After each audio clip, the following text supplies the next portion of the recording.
أرادك قلبي من صميم الفؤاد. Kesultanan Siak Sri Inderapura, 1723–1945. Kesultanan Siak Sri Inderapura adalah sebuah kerajaan Melayu Islam yang pernah berdiri di Kabupaten Siak, Provinsi Riau, Indonesia.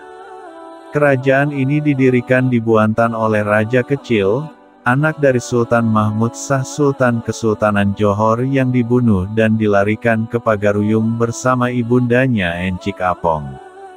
Raja Kecil yang bergelar Sultan Abdul Jalil pada tahun 1723, setelah sebelumnya terlibat dalam perebutan tahta Johor. Dalam perkembangannya, Kesultanan Siak muncul sebagai sebuah kerajaan bahari yang kuat dan menjadi kekuatan yang diperhitungkan di pesisir timur Sumatera dan semenanjung Malaya di tengah tekanan imperialisme Eropa. Jangkauan terjauh pengaruh kerajaan ini sampai ke Sambas di Kalimantan Barat, sekaligus mengendalikan jalur pelayaran antara Sumatera dan Kalimantan. Pasang surut kerajaan ini tidak lepas dari persaingan dalam memperebutkan penguasaan jalur perdagangan di Selat Malaka. Setelah proklamasi kemerdekaan Indonesia, Sultan Siak terakhir, Sultan Syarif Qasim II menyatakan kerajaannya bergabung dengan Republik Indonesia.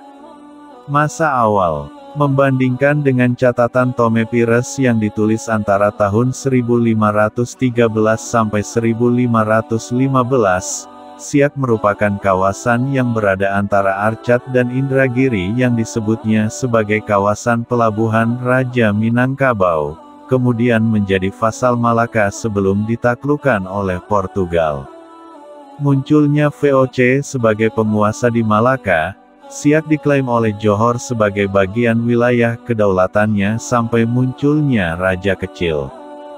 Dalam syair Perang Siak, Raja Kecil didaulat menjadi penguasa Siak atas mufakat masyarakat di Bengkalis, sekaligus melepaskan Siak dari pengaruh Johor.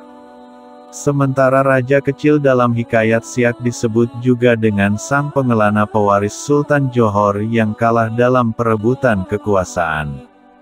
Berdasarkan korespondensi Sultan Indermasyah yang di Pertuan Pagaruyung dengan Gubernur Jenderal Belanda di Melaka waktu itu, menyebutkan bahwa Sultan Abdul Jalil merupakan saudaranya yang diutus untuk urusan dagang dengan pihak VOC.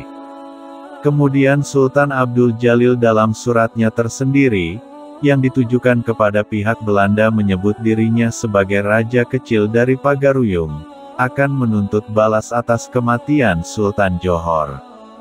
Sebelumnya dari catatan Belanda, telah mencatat pada tahun 1674, ada datang utusan dari Johor untuk mencari bantuan bagi Raja Minangkabau berperang melawan Raja Jambi. Dalam salah satu versi Sulalatus Salatin juga menceritakan tentang bagaimana hebatnya serangan Jambi ke Johor, 1673, yang mengakibatkan hancurnya pusat pemerintahan Johor, yang sebelumnya juga telah dihancurkan oleh Portugal dan Aceh. Kemudian berdasarkan surat dari Raja Jambi, Sultan Ingalaga kepada VOC pada tahun 1694, menyebutkan bahwa Sultan Abdul Jalil hadir menjadi saksi perdamaian dari perselisihan mereka. Pada tahun 1718 Sultan Abdul Jalil berhasil menguasai Kesultanan Johor sekaligus mengukuhkan dirinya sebagai Sultan Johor dengan gelar yang di Pertuan Besar Johor. Namun pada tahun 1722 terjadi pemberontakan yang dipimpin oleh Raja Sulaiman anak Bendahara Johor, yang juga menuntut hak atas tahta Johor, dibantu oleh pasukan bayaran dari Bugis.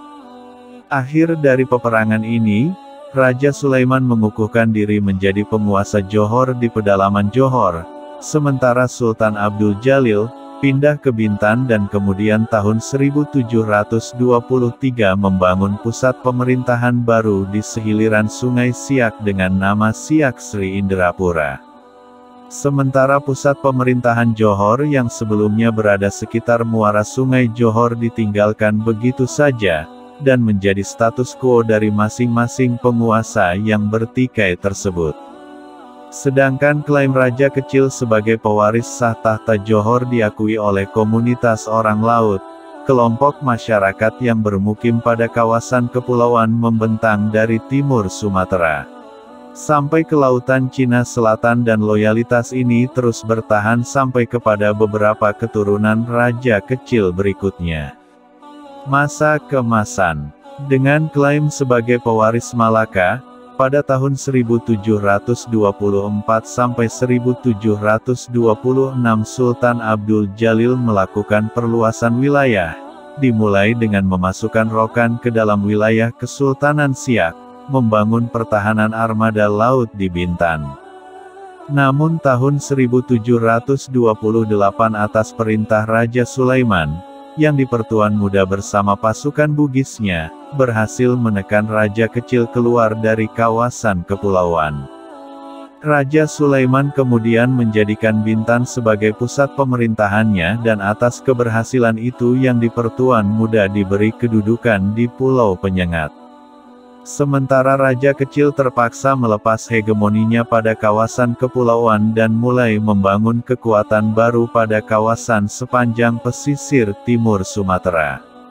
Antara tahun 1740 sampai 1745, Raja Kecil kembali bangkit dan menaklukkan beberapa kawasan di Semenanjung Malaya, yakni ancaman dari Siak, serta pada saat bersamaan Johor juga mulai tertekan oleh orang-orang Bugis yang meminta balas atas jasa mereka.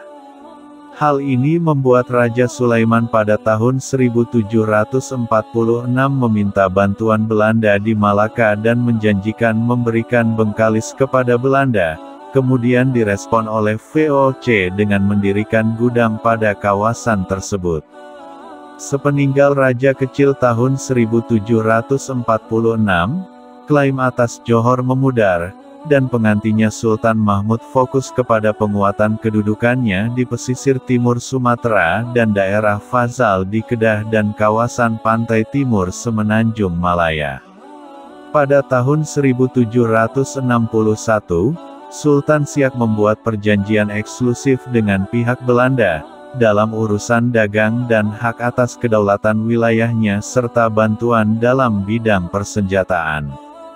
Walau kemudian muncul dualisme kepemimpinan di kerajaan ini yang awalnya tanpa ada pertentangan di antara mereka, Raja Muhammad Ali, yang lebih disukai Belanda, kemudian menjadi Sultan Siak, sementara sepupunya Raja Ismail, tidak disukai oleh Belanda, muncul sebagai Raja Laut, menguasai perairan timur Sumatera sampai ke lautan Cina Selatan, membangun kekuatan di gugusan Pulau Tujuh.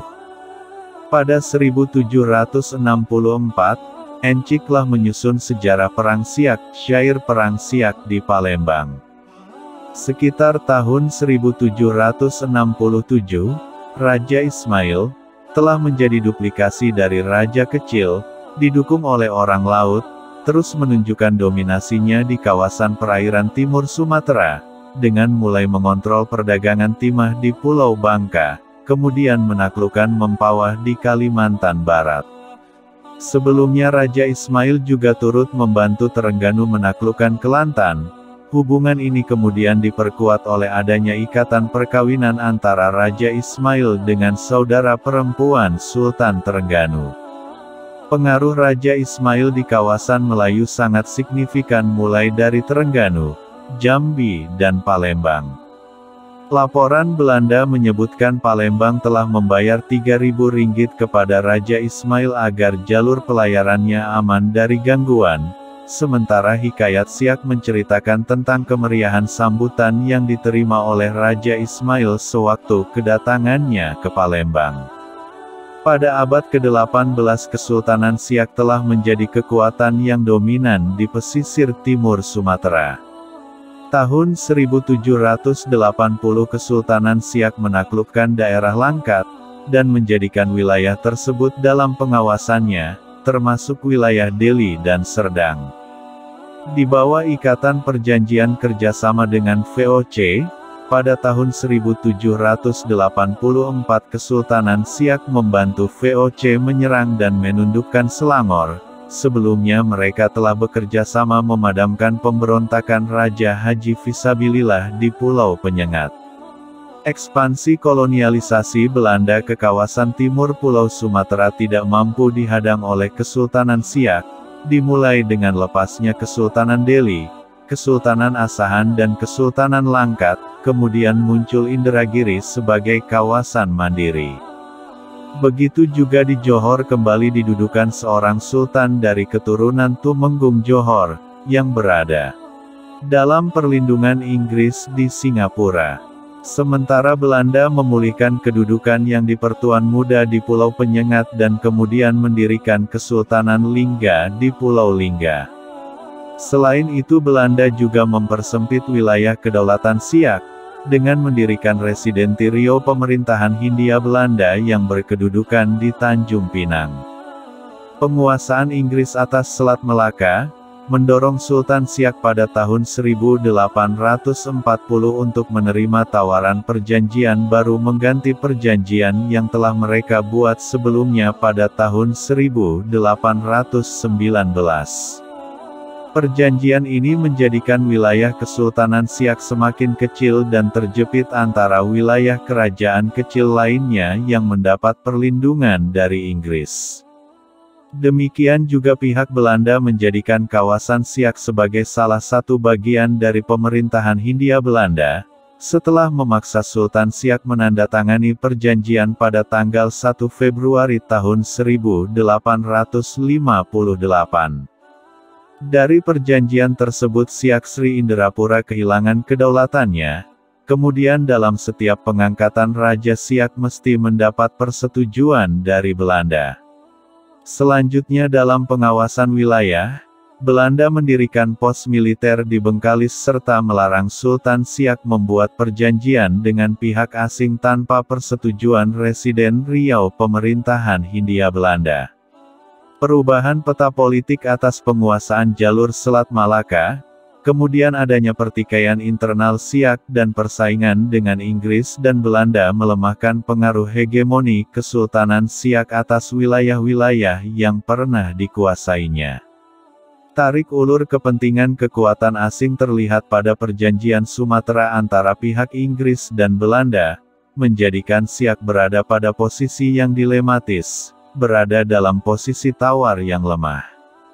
Kemudian berdasarkan perjanjian pada tanggal 26 Juli tahun 1873, pemerintah Hindia Belanda memaksa Sultan Siak untuk menyerahkan wilayah Bengkalis kepada Residen Riau. Namun di tengah tekanan tersebut Kesultanan Siak masih mampu tetap bertahan sampai kemerdekaan Indonesia. Walau pada masa pendudukan tentara Jepang sebagian besar kekuatan militer Kesultanan Siak sudah tidak berarti lagi.